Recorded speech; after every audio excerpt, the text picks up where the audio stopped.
ಸುವರ್ಣಪ್ರಭ ವಾರ್ತೆಗಳಿಗೆ ಸ್ವಾಗತ. ವಾರ್ತೆಗಳು ಓದುತ್ತಿರುವವರು ಹಿತಕರ್ ಜೈನ್. ಮುಖ್ಯಾಂಶಗಳು: ಸಾಗರದ ಗಾಂಧಿ ಮೈದಾನದ ಪುರಸಭೆ ರಂಗಮಂದಿರದಲ್ಲಿ ಹಿಂದೂ ಸಂಗಮ ಆಯೋಜನಾ ಸಮಿತಿ ಆಶ್ರಯದಲ್ಲಿ ಹಮ್ಮಿಕೊಂಡಿದ್ದ ಹಿಂದೂ ಸಮಾಜೋತ್ಸವ ಕಾರ್ಯಕ್ರಮವನ್ನು ಕರ್ನಾಟಕ ದಕ್ಷಿಣ ಪ್ರಾಂತ್ಯ ಕಾರ್ಯವಾಹ ಡಾಕ್ಟರ್ ಜಯಪ್ರಕಾಶ್ ಅವರು ಉದ್ಘಾಟನೆ ಮಾಡಿದರು. ಕಾರ್ಯಕ್ರಮದ ಪೂರ್ವದಲ್ಲಿ ಮಾರಿಕಾಂಬಾ ದೇವಸ್ಥಾನದಿಂದ ಸಂಕೀರ್ತನೆಯೊಂದಿಗೆ ಸಮಾಜೋತ್ಸವದ ಶೋಭಾಯಾತ್ರೆ ಅತ್ಯಂತ ವಿಜೃಂಭಣೆಯಿಂದ ನಡೆಯಿತು. ವಾರ್ತೆಗಳು ಮುಂದುವರಿಯುತ್ತೆ, ನೋಡ್ತಾ ಇರಿ.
ಭಾರತೀಯ ಸಂಸ್ಕೃತಿ ಸಂಸ್ಕಾರಗಳ ವೈಜ್ಞಾನಿಕ ಅಂಶಗಳ ಕುರಿತು ಅರಿಯುವ ಮೂಲಕ ಪ್ರತಿಯೊಬ್ಬ ಹಿಂದೂ ಆಧ್ಯಾತ್ಮಿಕ ಭಾವದ ಜೊತೆಗೆ ರಾಷ್ಟ್ರೀಯ ಮನೋಭಾವನೆ ಹೊಂದಬೇಕು ಎಂದು ಕರ್ನಾಟಕ ದಕ್ಷಿಣ ಪ್ರಾಂತ ಕಾರ್ಯವಾಹ ಡಾಕ್ಟರ್ ಜಯಪ್ರಕಾಶ್ ಹೇಳಿದರು.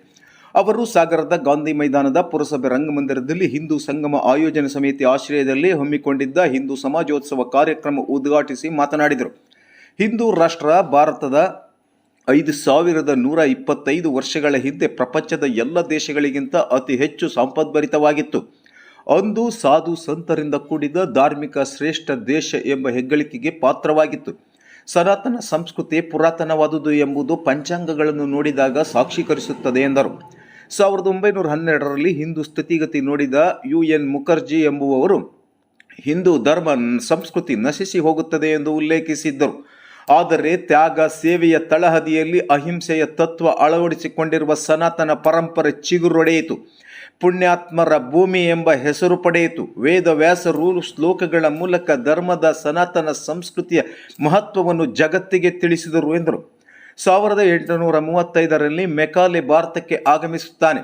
ಅಂದು ಭಾರತದಲ್ಲಿ ಖದೀಮರಿರಲಿಲ್ಲ, ಭಿಕ್ಷುಕರಿರಲಿಲ್ಲ.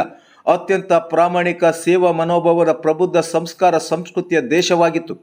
ಪ್ರತಿ ಗ್ರಾಮ ಮಟ್ಟದಲ್ಲಿ ಗುರುಕುಲ ಪದ್ಧತಿ ಶಿಕ್ಷಣ ನೀಡುವ ಮೂಲಕ 50,000ಕ್ಕೂ ಹೆಚ್ಚು ಗುರುಕುಲಗಳು ದೇಶಿ ಶಿಕ್ಷಣದ ಶಕ್ತಿಯನ್ನು ಹೆಚ್ಚಿಸುವ ಕಾಲವಾಗಿತ್ತು ಎಂದರು. 1780ರಲ್ಲಿ ಭಾರತದ GDP 28%ರಷ್ಟಿತ್ತು. ಇತರೆ ದೇಶಗಳ GDP ಅದು ಕನಿಷ್ಠ 3%ಗೆ ಕುಸಿದಿತ್ತು. ಎಂದರೆ ಭಾರತದ ಪ್ರಪಂಚದ ಶ್ರೀಮಂತ ರಾಷ್ಟ್ರವಾಗಿತ್ತು. ಭಾರತದ ಸಂಘಟನಾ ಶಕ್ತಿ ಗುರುಕುಲ ಪದ್ಧತಿಯ ಶಿಕ್ಷಣ ಗಟ್ಟಿಯಾಗಿತ್ತು. ಇಂತಹ ಶಕ್ತಿಶಾಲಿ ಭಾರತವನ್ನು ನಾಶ ಮಾಡಲು, ಭಾರತದ ಶಿಕ್ಷಣ ವ್ಯವಸ್ಥೆಯನ್ನು ನಾಶ ಮಾಡಲು ಮುಂದಡಿಯಿಟ್ಟ ಮೆಕಾಲೆ ಯಶಸ್ವಿಯಾಗುತ್ತಾರೆ. ಭಾರತದ ನೈತಿಕವಾಗಿ ಅಸಂಘಟಿತವಾಗಿ ಬ್ರಿಟಿಷರ ಪಾಲಾಗುತ್ತದೆ ಎಂದರು. ಭಾರತೀಯರಾದ ನಾವುಗಳು ದೇಶದ ಪರಮ ವೈಭವದ ಭಾರತಕ್ಕಾಗಿ ಸನಾತನ ಸಂಸ್ಕೃತಿ ಸಂಸ್ಕಾರಗಳ ಪುನರುತ್ಥಾನವಾಗಬೇಕು. ಪ್ರತಿಯೊಬ್ಬರು 6 ಅಂಶಗಳನ್ನು ಪ್ರತಿನಿತ್ಯ ಪಾಲಿಸಬೇಕು. ಮೊದಲನೆಯದು, ಮನೆಯಲ್ಲಿ ಅಥವಾ ದೇವಸ್ಥಾನದಲ್ಲಿ ನೆರೆ ಹೊರೆಯವರೆಲ್ಲ ಒಟ್ಟಾಗಿ ಭಜನೆ ಮಾಡಬೇಕು. ಭಜನೆಯಿಂದ ಆರೋಗ್ಯ ಮತ್ತು ಆಯುಷ್ಯ ವೃದ್ಧಿಯಾಗುತ್ತದೆ. ಭಜನೆ ನಿಮ್ಮ ಕುಟುಂಬದ ಅಥವಾ ಕೇರಿಯ ವಿಭಜನೆಯನ್ನು ತಪ್ಪಿಸುತ್ತದೆ. ಸಂಘಟನಾ ಶಕ್ತಿಯನ್ನು, ಆತ್ಮವಿಶ್ವಾಸವನ್ನು ಹೆಚ್ಚಿಸುತ್ತದೆ ಎಂದರು. ಭೋಜನ ಎಂದರೆ ಮನೆಯಲ್ಲಿ ಒಟ್ಟಾಗಿ ಕುಳಿತು ಭಾರತೀಯ ಪದ್ಧತಿಯಲ್ಲಿ ಊಟ ಮಾಡಬೇಕು. ಊರಲ್ಲಿ ಸಹಪಂಕ್ತಿ ಭೋಜನ ಆಯೋಜಿಸಬೇಕು. ಇದರಿಂದ ಜಾತಿ ಮತ ಪಂಥಗಳ ಭೇದ ನಿವಾರಣೆಯಾಗಿ ನಾವೆಲ್ಲ ಹಿಂದೂ, ನಾವೆಲ್ಲ ಒಂದು ಎಂಬ ಆತ್ಮೀಯ ಭಾವನೆ ವೃದ್ಧಿಯಾಗುತ್ತದೆ ಎಂದರು. ಭೂಷಣ ಎಂದರೆ ನಾವು ಧರಿಸುವ ವಸ್ತ್ರ ಭಾರತೀಯ ಸಂಸ್ಕೃತಿ ಸಂಸ್ಕಾರದ ಚೌಕಟ್ಟಿನಲ್ಲಿರಬೇಕು. ಹಬ್ಬಕ್ಕೆ, ಪೂಜೆಗೆ, ಶುಭ ಕಾರ್ಯಗಳಿಗೆ ಗೌರವದಿಂದ ಗೌರವ ದೊರೆಯುವಂತಹ ಸಾಂಪ್ರದಾಯಿಕ ಉಡುಗೆ ತೊಡುಗೆಗಳಿಂದ ಮಾದರಿಯಾಗಬೇಕು ಎಂದರು. ಭಾಷೆ ಎಂದರೆ ಪ್ರತಿಯೊಬ್ಬರು ಮಾತೃಭಾಷೆಯಲ್ಲಿ ವ್ಯವಹರಿಸಬೇಕು. ಭಾಷಾ ಸಂಸ್ಕೃತಿಯನ್ನು ಮೀರಬಾರದು. ಭವನ ಎಂದರೆ ಮನೆ ಸುಸಂಸ್ಕೃತವಾಗಿಟ್ಟುಕೊಳ್ಳಬೇಕು. ಮನೆ ಮುಂದೆ ತುಳಸಿ, ರಂಗವಲ್ಲಿ ಸೇರಿದಂತೆ ಸನಾತನ ಸಂಸ್ಕೃತಿಯಿಂದ ಕೂಡಿದ್ದರೆ ಬದುಕು ಹಸನಾಗುತ್ತದೆ ಎಂದರು. ಭ್ರಮಣ ಎಂದರೆ ಹೊರಗಿನ ತೀರ್ಥ ಸ್ಥಳಗಳಿಗೆ ಕುಟುಂಬ ಸಮೇತರಾಗಿ ಸಂಚರಿಸುವ ಮೂಲಕ ಯಾತ್ರೆಯಲ್ಲಿ ಸಂಸ್ಕಾರ ಸಂಸ್ಕೃತಿ ಕಾರಣವಂತಾಗಬೇಕು. ಮಾತ್ರ ಭಾರತೀಯ ಹಿಂದೂ ಸಂಸ್ಕೃತಿ ಸಂಸ್ಕಾರಗಳ ಮೂಲಕ ಸನಾತನ ವೈಭವ ಮರುಕಳಿಸಲು ಸಾಧ್ಯ ಎಂದರು. ನಮಗೆ ವಾಲ್ಮೀಕಿ, ಅಂಬೇಡ್ಕರ್, ವ್ಯಾಸರು, ವಿವೇಕಾನಂದರು, ಕನಕದಾಸರು ಮುಖ್ಯವಾಗಬೇಕು. ಈ ಎಲ್ಲ ಮಹನೀಯರ ದಿನಾಚರಣೆಗಳನ್ನು ಪ್ರತಿಯೊಬ್ಬರೂ ವೈಭವದಿಂದ ಶ್ರದ್ಧೆ ಆಚರಿಸುವಂತಾಗಬೇಕು ಎಂದು ಕರೆ ನೀಡಿದರು. ದೇಶದಲ್ಲಿ 6 ಲಕ್ಷ ಹಳ್ಳಿಗಳಲ್ಲಿ 4 ಲಕ್ಷಕ್ಕೂ ಹೆಚ್ಚು ದೇವಸ್ಥಾನಗಳಿವೆ. ಧಾರ್ಮಿಕ ಆಚಾರ ವಿಚಾರಗಳಿಂದ ಹಿಂದೂ ಸನಾತನ ಸಂಸ್ಕೃತಿ ಭಾರತದಲ್ಲಿ ಭಾರತೀಯರ ನಾವು ಮೊದಲು ಶಿಷ್ಟಾಚಾರ ಪಾಲಿಸಬೇಕು. ಪ್ಲಾಸ್ಟಿಕ್ ಮುಕ್ತ ವಾತಾವರಣ ಸೃಷ್ಟಿಸಬೇಕು. ಸ್ವದೇಶಿ ವಸ್ತುಗಳ ಬಳಸುವ ಮೂಲಕ ದೇಶವನ್ನು ಶ್ರೀಮಂತಗೊಳಿಸಬೇಕು. ರಾಷ್ಟ್ರೀಯ ಮನೋಭಾವನೆ, ಸಂಘಟನಾ ಶಕ್ತಿ, ಧಾರ್ಮಿಕ ಸಾಮಾಜಿಕ ಸಮಾನತೆಯಿಂದ ಸಕಾರಾತ್ಮಕವಾಗಿ ಸ್ವಾಭಿಮಾನದಿಂದ ಜೀವಿಸುವಂತಾಗಬೇಕು. ಹಿಂದೂ ಸಮಾಜೋತ್ಸವ ಕಾರ್ಯಕ್ರಮದಲ್ಲಿ ಬಳಸಗೋಡಿನ ಶ್ರೀ ಭೃಂಗೇಶ್ವರ ಮಠದ ಶ್ರೀ ಗುರು ನೀಲಕಂಠ ಶಿವಾಚಾರ್ಯ ಸ್ವಾಮಿಗಳು ದಿವ್ಯ ಸಾನ್ನಿಧ್ಯ ವಹಿಸಿದ್ದರು. ಅಧ್ಯಕ್ಷತೆಯನ್ನು ಹಿಂದೂ ಸಂಗಮ ಆಯೋಜನಾ ಸಮಿತಿ ಅಧ್ಯಕ್ಷ ರಾಘವೇಂದ್ರ ಎಚ್ ಸೇಠ್ ವಹಿಸಿದ್ದರು. ವೇದಿಕೆಯಲ್ಲಿ ಹಿಂದೂ ಸಂಗಮ ಆಯೋಜನಾ ಸಮಿತಿ ಉಪಾಧ್ಯಕ್ಷ ಕೃಷ್ಣಮೂರ್ತಿ ಕೆವಿ ಹಾಗೂ ಸದಸ್ಯರಾದ ಶ್ರೀಮತಿ ವಾಸುಕಿ ರಾಘವೇಂದ್ರ ಉಪಸ್ಥಿತರಿದ್ದರು.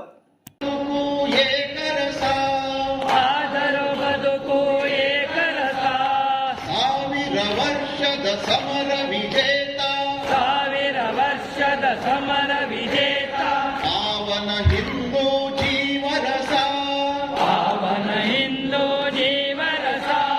ಸಂಘರ್ಷದ ಸಮರಾಂಗಣದಲ್ಲಿ, ಸಂಘರ್ಷದ ಸಮರಾಂಗಣದಲ್ಲಿ ಮೂಡುತ್ತಲಿದೆ ನವ ವಿಶ್ವಾಸ, ಮೂಡುತ್ತಲಿದೆ ನವ ವಿಶ್ವಾಸ.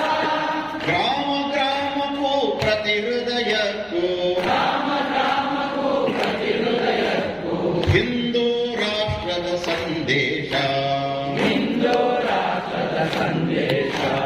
ಹಿಂದುತ್ವದ ಜಯ ಘೋಷವ ಮೊಳಗಿಸಿ, ಹಿಂದುತ್ವದ ಜಯ ಘೋಷವ ಮೊಳಗಿಸಿ ನಾಡನ್ನು ಜಾಗೃತಗೊಳಿಸಿ.